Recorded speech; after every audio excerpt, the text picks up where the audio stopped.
Having insurance isn't the same as having State Farm. It's like wanting to hear my take on marketing, but getting my POV on markers. Which, by the way, I favor chisel-tipped low-odor markers because 1, they glide with a velvety resistance, and 2, they deliver impeccably saturated lines. Of course, it all depends on what kind of whiteboard I'm writing on and if the glossiness is at a 60%. Okay, Marcus, I think that's enough. You wouldn't settle for just any marketing podcast, so don't settle for any insurance. Get the real deal. Like a good neighbor, State Farm is there.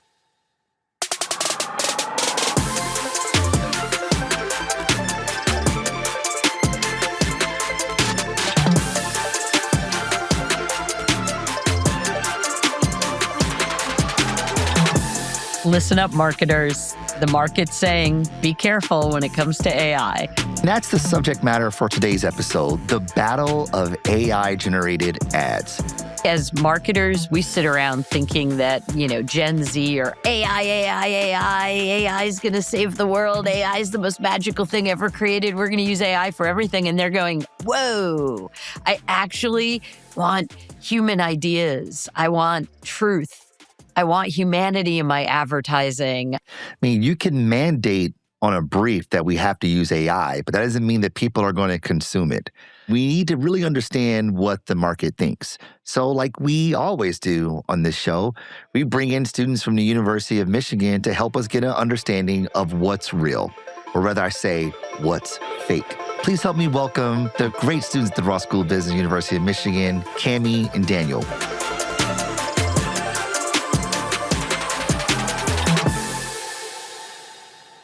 I have a question to start us off with. Do you even know when brands are using AI-generated ads? If they're not called out by the trades or someone in the comments saying, like, hey, that's AI, is that not real? I think sometimes it depends on the type of ad. Like if there's humans in it, then I definitely can tell it's AI because I don't think AI is at the level to where it can create realistic video of people yet. So do you fall for AI content that's in your newsfeed that's not produced by an advertiser? Sometimes, yeah. And it's scary because my mom will send me something on like Facebook and be like, oh, look at this like cat. I'm like, that's AI. But then I find myself, I'm like, oh my gosh, I can't believe this happened. And then I'll go through the comments or like check, like Google it. It's like, oh, that didn't happen. That was AI. And I'm like, oh, I'm doomed. Like more this technology improves, and like all the deep fake stuff that you see, like it gets really scary of how the media can suffer, and media literacy how is that going to be improved or diminished with the rise of AI in just media in general?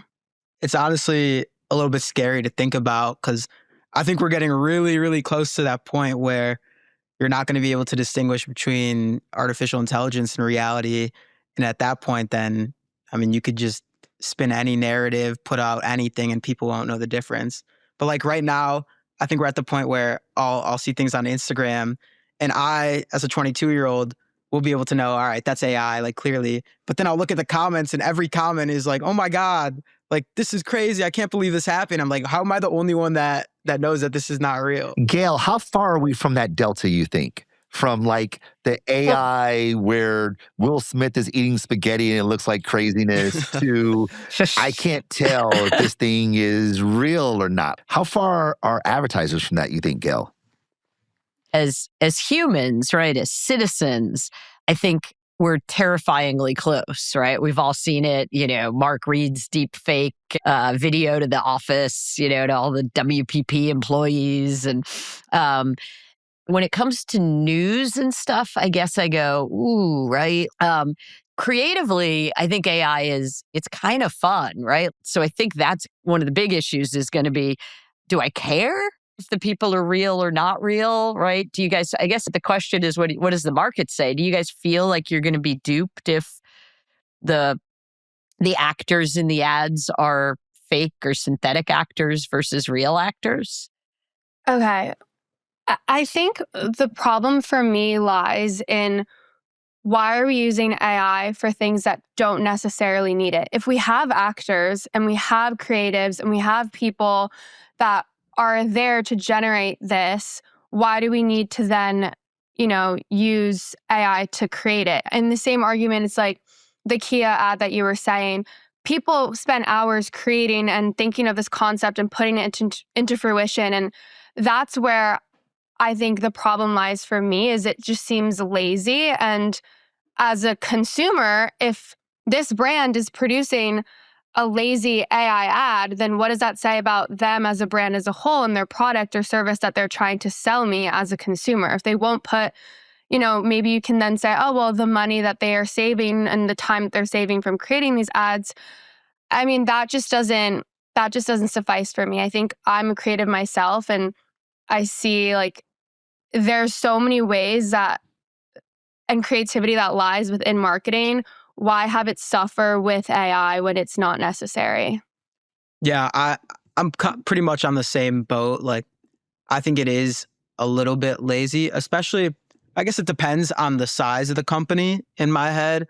Like a large company that has millions in their marketing budget should be able to create like, high quality ads, and they have the people to do that and they have the actors. Whereas if it's a local mom and pop shop, I think then I get it if they have to use AI because maybe they don't have the budget.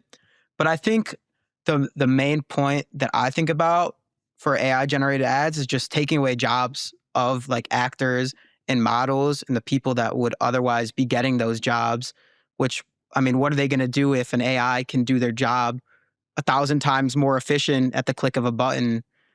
So that's one thing I always think about. And I also think it's a bit industry dependent on if I am okay with an AI generated ad, like something like high tech, obviously like ChatGPT, any of those. I would expect them to have their ads be fully like AI generated. But if it's something like a healthcare company or a hospital system where the main focus is like human empathy and human connection, if I saw an AI ad with something like that, it would turn me off completely. It's this human factor that seems to be, on the chopping block, if you will, when we start to introduce AI into this. And we see this in all aspects of human creation. For instance, I had a buddy of mine who remained nameless. He said, "Hey, I got this new album I worked on. I put it on Spotify. Go check it out." I go, "Okay, I'll give it a listen." So I'm listening to it. I'm like, "Oh man, dude, who's singing on this? She's amazing." And he goes, "Oh, dude, it's an AI doing the singing, but I made the music." And I was like, "Oh." Immediately, like I went from like, "This is amazing" to, "Oh man, that kind of sucks." This is really about meaning. Like, what does it mean? So I kind of ask you, Cami and Daniel, what does it mean when a brand that you have loved, that you have supported, says, "We're going to start using AI"? Maybe they'll even tell you they're using AI. Does that change its meaning for you all? I think for me, it's more like I see the benefits of AI and like making things efficient for brands, like in terms of like research, consolidating tasks, that makes sense to me. But when it comes to anything that's creative and you're trying to put forth this image and show your consumers what your brand is about, like that brand identity, you lose that authenticity and you lose what it is to have a genuine connection to your consumers, because ultimately, like these brands are trying to transcend just their product and, sell a specific lifestyle or service or something that really encapsulates what it is to be a brand and not just a product or service. It's a brand itself and its identity and how consumers appreciate and have an opinion on them. And I feel like you lose all of that when you kind of just give it to AI to just generate something for you. I mean, yes, is there someone behind it perfecting the prompt and editing the video itself and kind of still in the background of it 100%. But I just think as a consumer, it just feels like there's no actual authenticity and genuine connection between like me and that brand that I had before. I think there's definitely situations maybe where like in a campaign where you just need a lot of like scale and maybe you don't need perfection. You don't need something to look super polished. You just want to get the word out quickly. And I think one thing AI could do is kind of like personalize based on the location. Like it would take a lot more time for a human to make something and, iterate the ad depending on the region, whereas you could just prompt an AI and be like, all right, now set this in a different location. So I think that could be an interesting usage. Or maybe in the pre-production of the ad, like, for example, like prototyping it would be really good to use AI in prototyping, and you could see what sticks and, maybe what you change, and then have a human actually produce the ad. Yeah. I think to me, like, AI generated ads kind of feel like the Truman Show, where he's in this world and there are people around him, and to hit, like, it feels real, but it feels so off because everyone's lacking the emotion and the connection, and it's just like, it's really uncanny. So that's kind of how I feel about the AI ads. I think like for me, it's more like to Daniel's point, like something like translating ads, like that can be done a lot more efficiently with AI at the same time with the collaboration of humans to make sure that the translation actually is conveying the same message and not just exact translation. And it still, seems authentic. I think there's like things you can do with AI to be supplementary to the creative process and direction and creation of things. But when it's all AI, I think that's where I really fall into this. I'm super against it. And I don't think it's like worth the time or energy to watch and kind of really be part of it. But again, to Daniel's point, like pre-production, like contracts, things like that maybe would have taken a lot more time and energy could be used more efficiently. But the actual creative process and creation of it, I think that's where like I'm super against AI being part of it. It's like a wholesale rejection for you, Cammie. Good grief. I think it's just I'm an artist, so like knowing that, like seeing AI art just like really pisses me off. Really? You Can you really can tell. Can you really tell? It's just because I think art, yeah, yeah. You can like there's like this weird like vibe of AI art whenever I try to use it for like mock-ups of something for like a project, and it's a good use of seeing something that I would have taken me hours to create, but then at the end of the day, I end up trying to do it myself anyways because I'm never satisfied with what it puts out for me. And I think at the same time with like, if it's done correctly and used correctly in the process of like getting to a finished product, as long as it's still like created by humans, I think that's where like you still have me. I don't care if you needed it to write a script or edit the grammar. I think that's where like, all right, like you could have gone without it, but it's still using human actors and models. And I think when it replaces humans, that's where I really like get weirded out by it.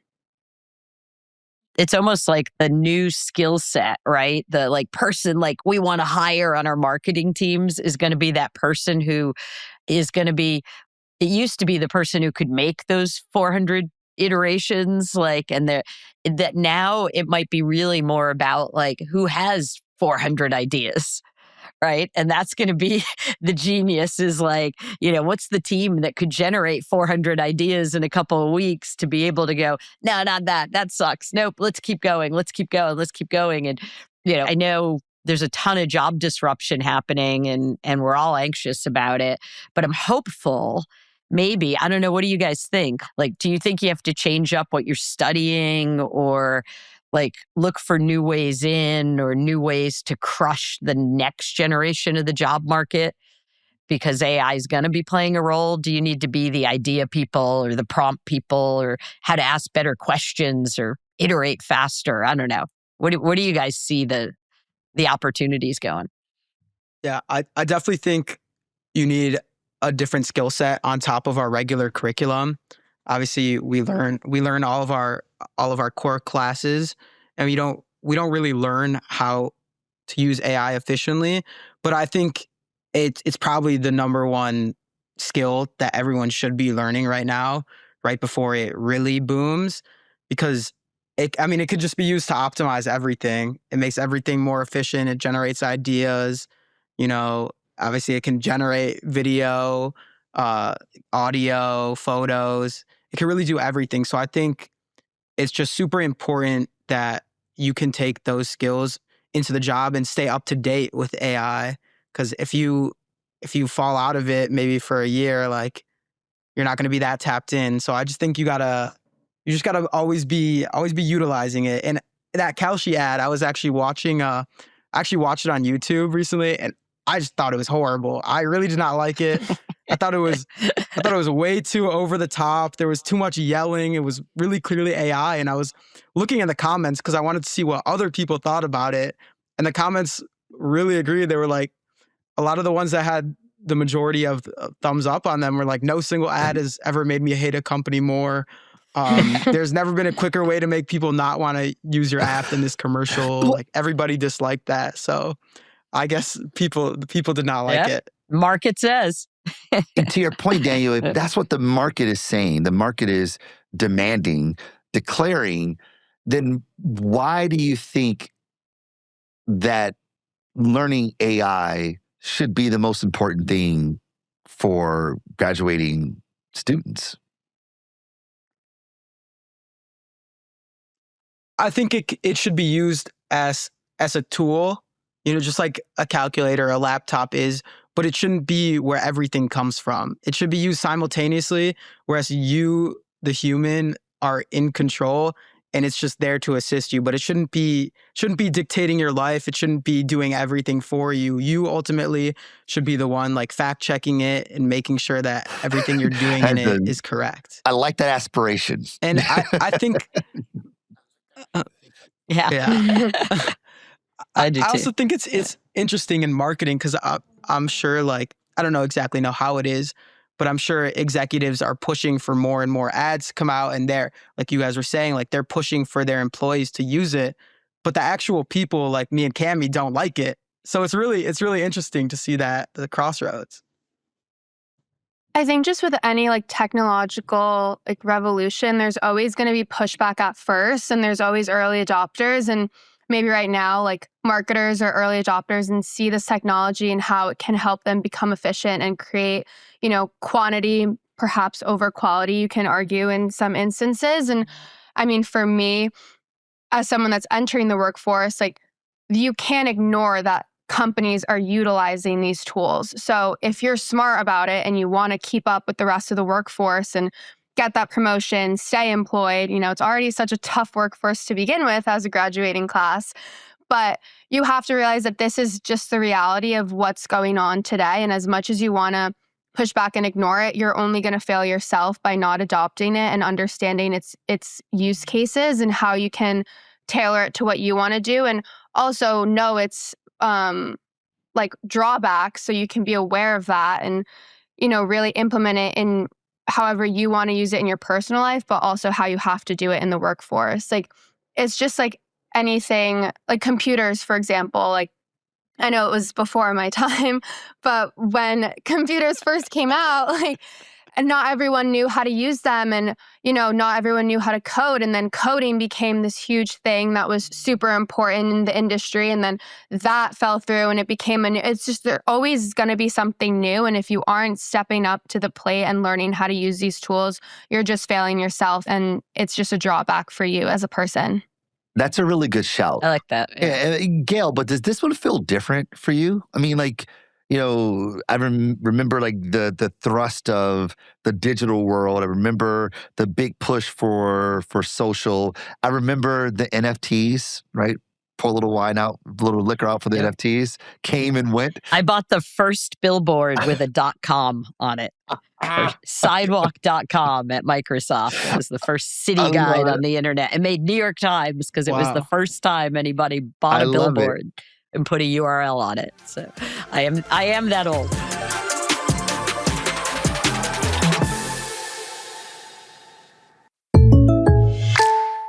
Having insurance isn't the same as having State Farm.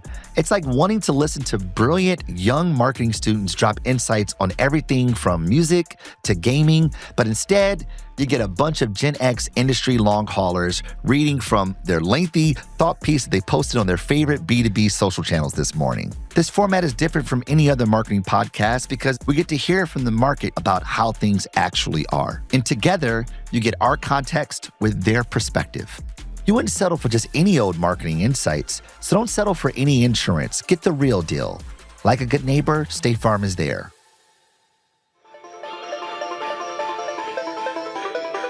One of the things I was thinking about, we were talking about earlier today on some other marketing stuff, is like When you think about a lot of the stuff like the Kelshi ad you were talking about, Daniel, like I think AI might struggle to create enduring marketing. We were talking about our friends at State Farm. If I say, what's the State Farm jingle? I bet you can all sing it, Stay home. right? Like a good neighbor, State Farm is there. I won't sing it, but yes, I'll spare you that. But like that was written, I don't know how many decades ago, right? By Barry Manilow, by the Oh, way. that's right. Yeah, by Barry Manilow, right? Who's an incredible songwriter. But it's an enduring hook, right? Like a great song, right? It's just an enduring piece of creative. And I don't know that I've seen or heard anything yet that was truly AI generated that feels like it's going to have that enduring brand wow. So, it's sort of the catch-22 of marketing, right? I want to grab attention. AI is really good at the things that grab your attention, but can AI create like really enduring, meaningful assets that are going to stand the test of time? I guess that's a question for you guys. I think what moves us a lot as humans is emotion. And there's not a lot of emotion or like connection within AI because, I mean, at the end of the day, is a computer like, was it created and trained by humans and like had this repetition of what, is the right answer to the right prompt? But there's no real emotion that is generated from these like creations of AI. And I think maybe it could be a good starting point of where should this ad go? What should it look like? Who should we market it to? All those logistical aspects of it, I think AI could be very beneficial and help a lot of marketers, really pinpoint like how they should be creating ads. But I think at the end of the day, like what drives us as humans is emotion and connection. And that's where it really lacks a lot of what real marketers and what we've always had before get us to where we are today. I kind of agree. I was thinking the same thing. I think it's hard for AI to make things stick because it lacks a soul. Like it's just trained on millions of data points and stuff, and it's a really good algorithm, but it doesn't have a brain. It can't comprehend emotion. It can't understand what gets people moving. The feelings that we have when we watch something, which I think is the biggest thing that it lacks. What recommendations do you give to marketers? Like, you all are going to be marketers. Like, what recommendations are you giving to yourself when you go into these rooms to come up with marketing communications with advertising that are trying to satisfy the fiduciary expectations of the organization, i.e., reduce costs, more productivity, more efficiency, all these benefits that AI, at least on the surface, provides, while also trying to maintain the human. Because in many cases, the human part is the most expensive part of making ads, like getting, whether it's celebrity, talent, like all these things are just additional expenses for those people who are on screen or the people who are behind the camera. Like, what advice do you give these marketers who are trying to figure out what the market says?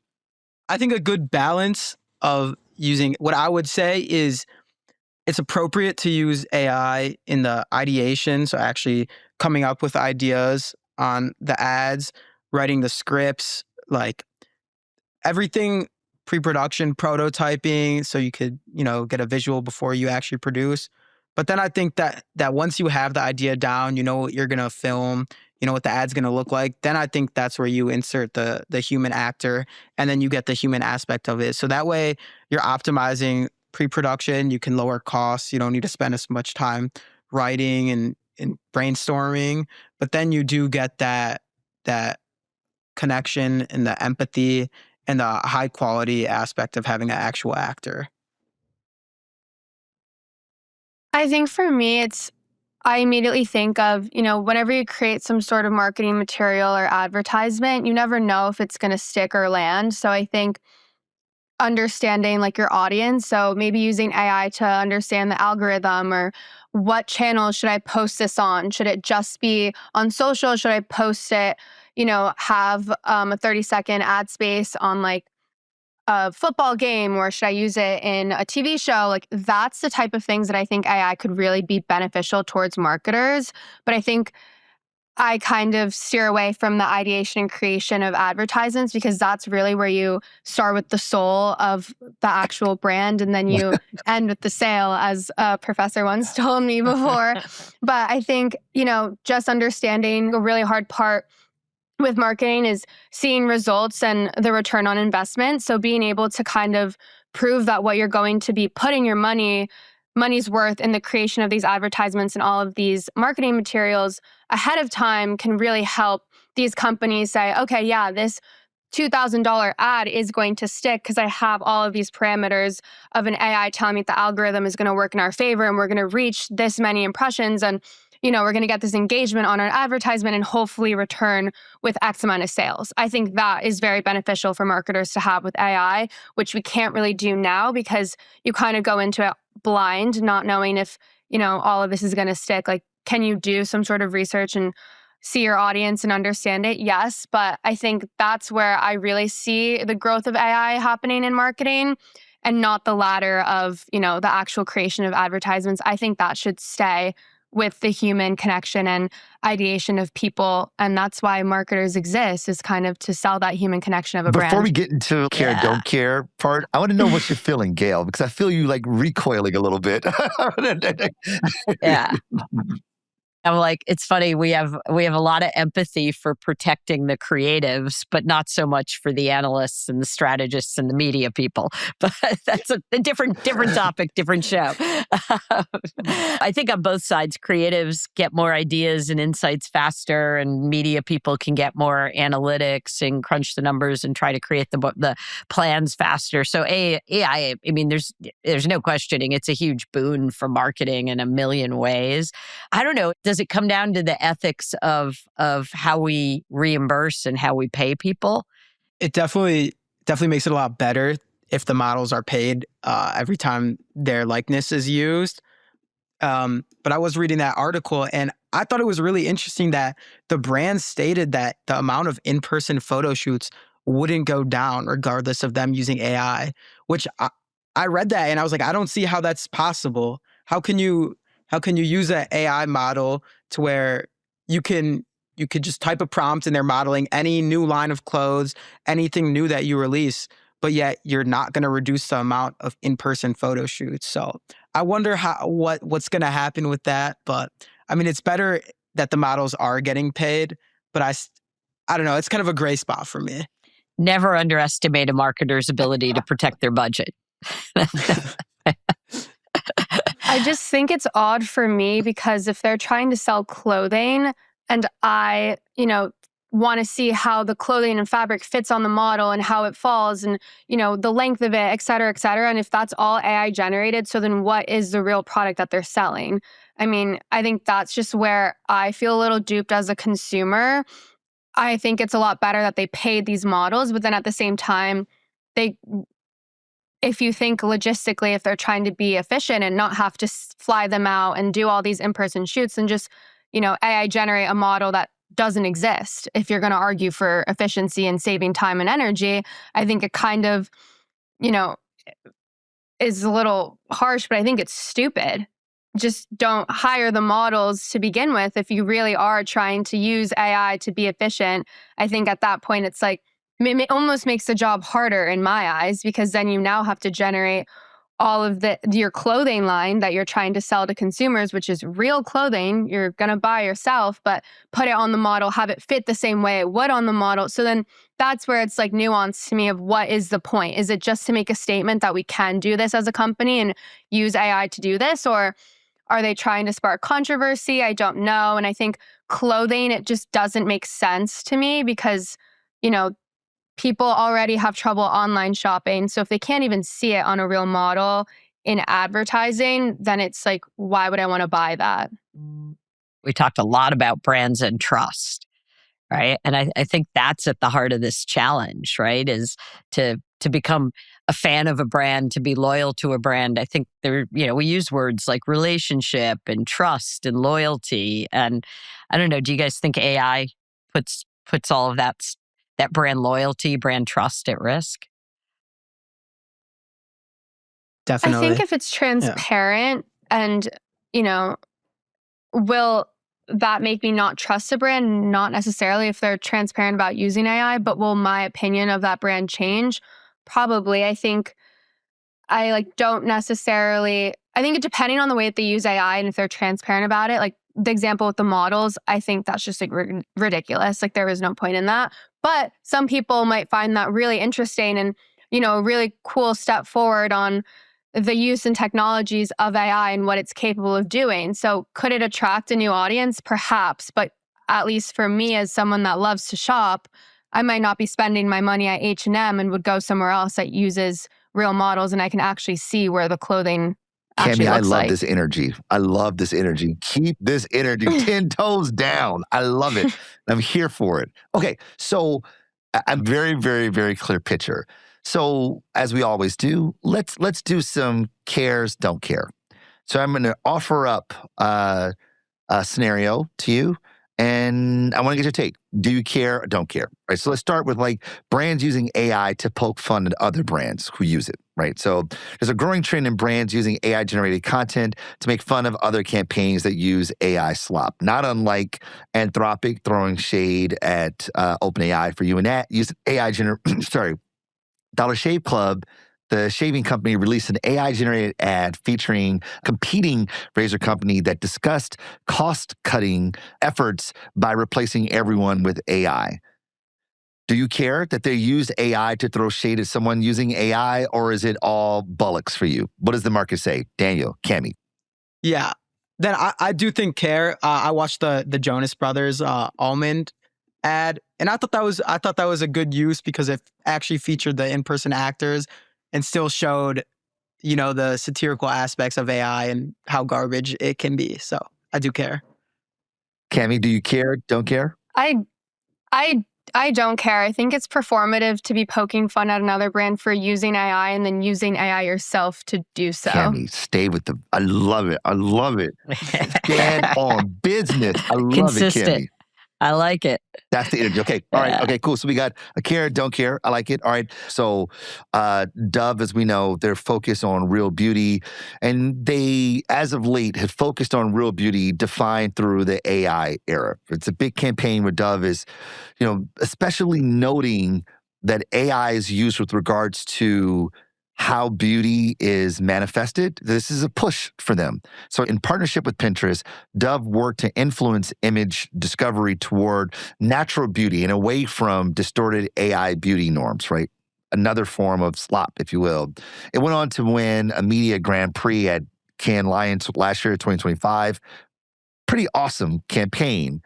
How do you feel when AI is the subject matter versus the tool to create your messaging? How do you feel when brands are championing AI and steering it in a better direction as opposed to the creative tool that they use to actually do it?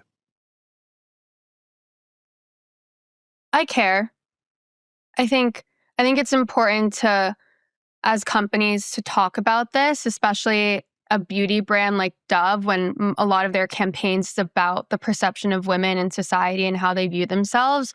So I think completely ignoring it would be a little tone deaf for them. So taking it and really handling the reins of what this means for their audience, which a lot of the times is women, I think it's important. And I think they did a really good job of it. Daniel, what say you? Yeah, I care too. I think from the way, I wasn't familiar with it, but from the way you described it, it seems really good. You're taking AI, which is inherently a bad thing for models and causes a lot of people problems, and using it to empower women and celebrate natural beauty is a great usage of it. Well said. Well said. Totally. All right, so the last one. Here we go. So Equinox, for their 2026 New Year's campaign, the campaign is all about questioning everything but yourself, right? Their campaign featured some viral AI-generated images of different folks dancing on stripper poles and other notable AI deepfakes along the way, like Pope Francis in a puffer jacket, to encourage their consumers to question AI slop wherever it may present itself, but don't question yourself. Do you guys care or don't care? Is this an argument with an audience that's not paying attention? Or is this something that's championing a point of view that the market holds? I would say I don't care.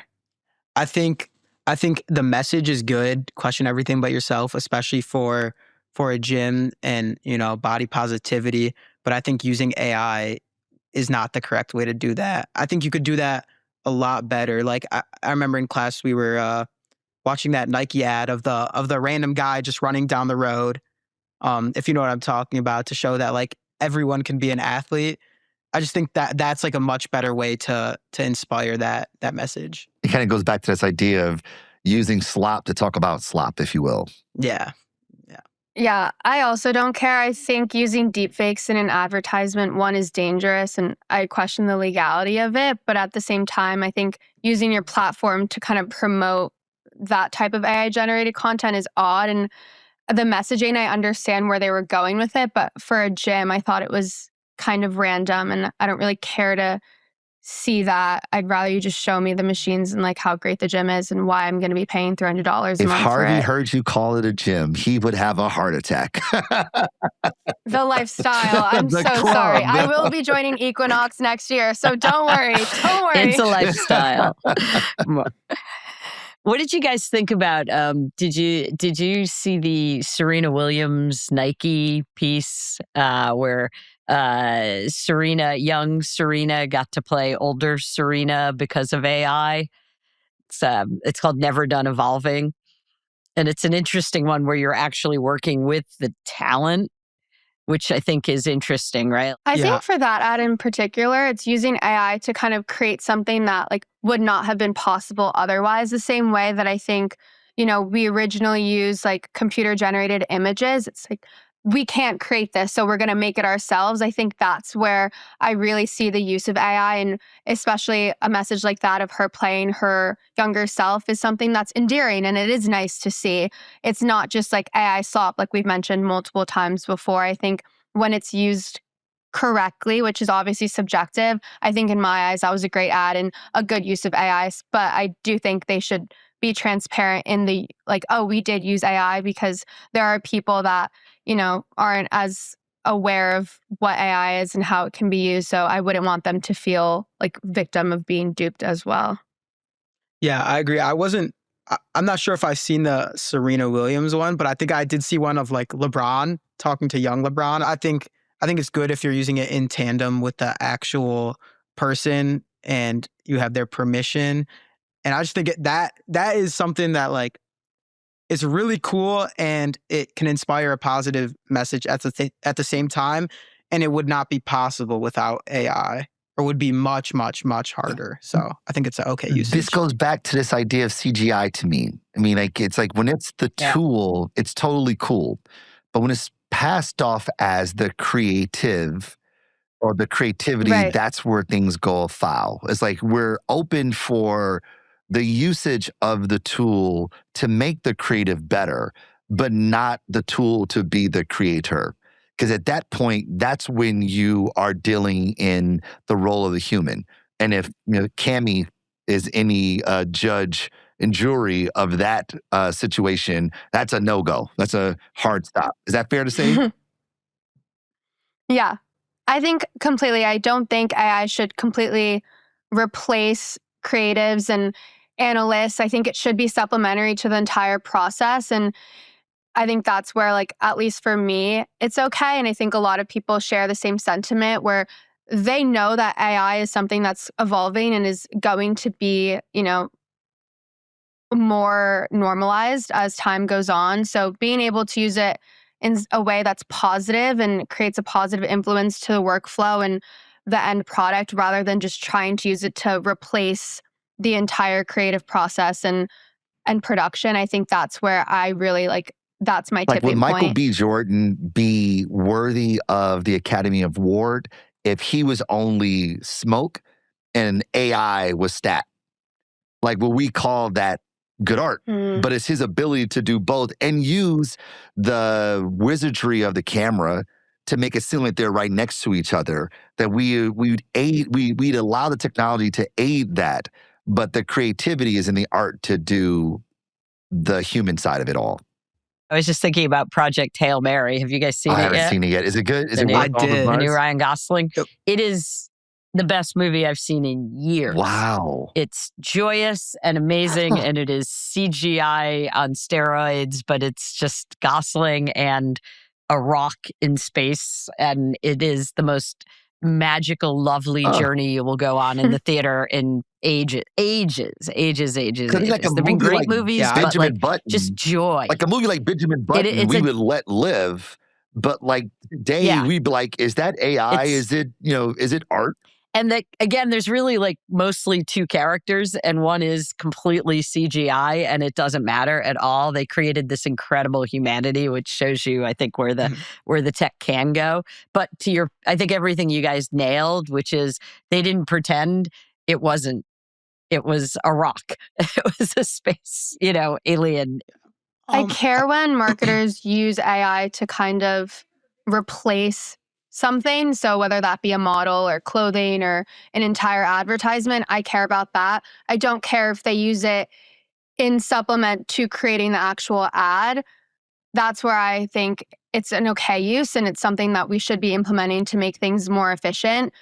But I definitely think my line is drawn when the entire ad is just generated with AI, and that's where I'm like, okay, well, why am I going to be supporting this company if they can't even put the effort to create the ad itself? Can we strategists get any more marginalized in the creative advertising space? It's like, good grief. It's like all we care about is the creative output.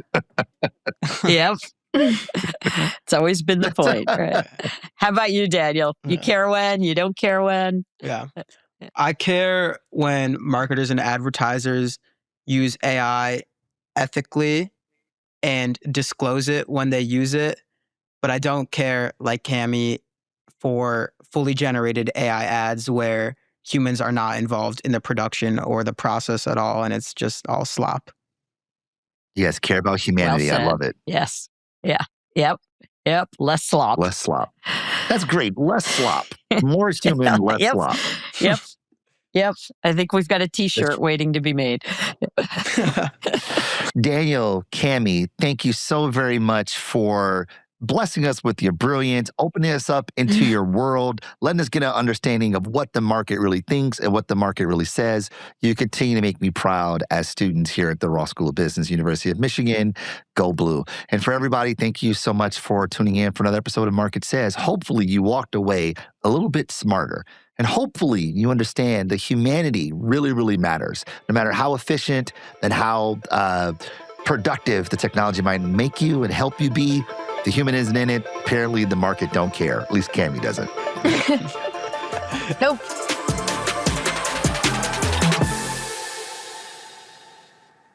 Gayle, anything surprise you? Anything shock you?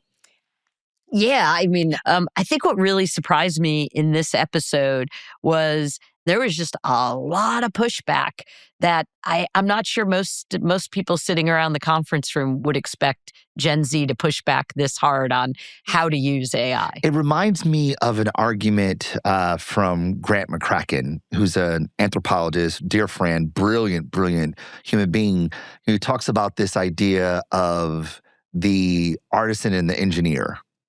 That we are incentivized as marketers to be better engineers, right? To be better with our resources, more efficient, more productive, all these things, right? Be better, where the market, at least as we hear it from Daniel and Cami, is that they actually want more artisan. They want more humanity. They want more connection.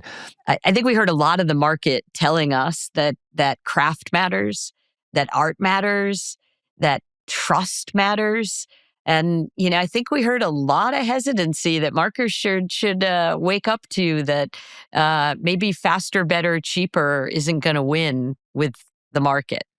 Maybe truth wins. Yeah. And, a lot of marketers are making these decisions to use these technologies because of the cost cutting that it provides. But at what cost?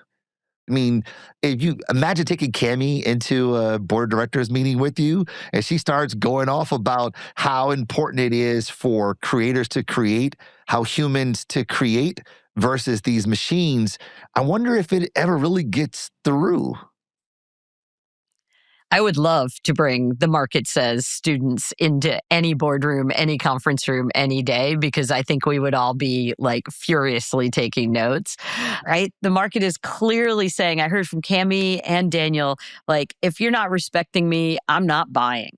And I think sometimes it's very easy to miss the mark on respect if part of what you're doing is fake. So fake equals lies, lies equals distrust, distrust probably not driving your bottom line. That is a calculus that I can get behind. And if this is what the market is telling us, then this is something that marketers should be listening to, because the market are making the decisions. It's not us. Just like meaning with regards to brands, we don't decide what brands mean, and we don't decide what the market is ready for.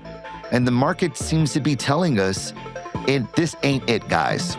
And the more that we shove it down their throats, I think the more rejection we're going to see with regards to their consumption. And nobody wants that. If we got you thinking and talking about the latest trends in marketing and advertising, take a moment to leave us a rating, review the show on your favorite podcast player of choice, and we want to learn from you. So stay in the conversation with us. Don't forget to follow Market Says on the iHeart app or wherever you listen so you don't miss an episode. The market is always talking, so tune in and find out what the market says. See you next time.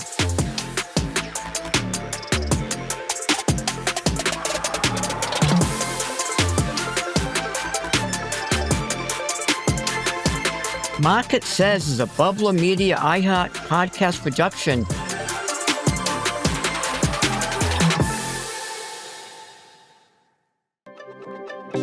I'm Rishad Tabakawala. And I'm Drew Ayani. We're from the Athena Project, and we want to talk about our new podcast. Called Unbossing. Unbossing? Yes, Unbossing. You may have heard me say on many occasions, Drew, that the future doesn't fit in the containers of the past. Well, in this series, we're going to talk about one specific container that needs to be radically reshaped, and that is the shape of leadership today. Indeed, Rashad, it does feel like everything is changing. New technologies, AI, new expectations, new ways of working. Everything true, excepting the bosses of today. And we're going to seriously take them apart. And the way we're going to take them apart is we're going to unboss them. Each week, we'll sit down with the most badass bosses in business and tech and talk about what they needed to unlearn in order to succeed again. That's right, Drew. If success is about learning, prolific success is about unlearning and writing new rules for new times. If you're a leader and you're not understanding why you need to unboss, then you've got to stop talking and start listening to Unbossing. Because if you're not in the conversation, you're not in the game. Unbossing is a Bubbler Media iHeart podcast production and is coming soon on the iHeart app or wherever you get your podcasts.